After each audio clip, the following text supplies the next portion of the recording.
ନିଜ जीवन को तिल तिल करी उत्सर्ग कर श्री चरण रे मोर सम्मान अर्पण करुछि। आज 2026 मसीहा जनवरी मास 26 तारिख आम देशर 77तम साधारणतंत्र दिवस। गणतंत्र हेउछि एक शासन व्यवस्था जेउथिरे प्रत्येक लोक अंशग्रहण करिपारिबे।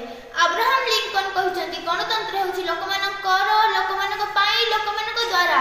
आज भी मने पड़ी जाय से लक्ष्मण नायक कथा जे फांसी समय रे कहिथिले जदि आकाश रे सूर्य चंद्र तारा सत्य देबे भारत मा निश्चय स्वाधीन हेबो। ताको कथा मध्ये आज निश्चय सत्य होइछि।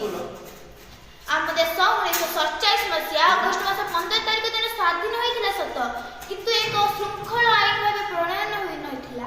सेथिबाई डॉक्टर बी.आर. आंबेडकर आम भारत को गणतंत्र राष्ट्र भाव परिणत करबाकू तांका सहयोगी मानक सह मिसी एक प्रथम सभा तैयारी करथिले।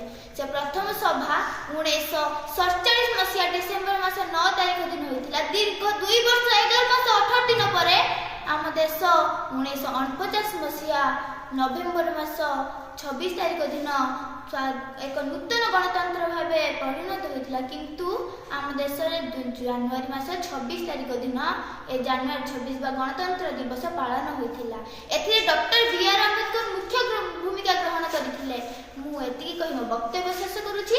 वंदे उत्कल जननी, जय हिंद।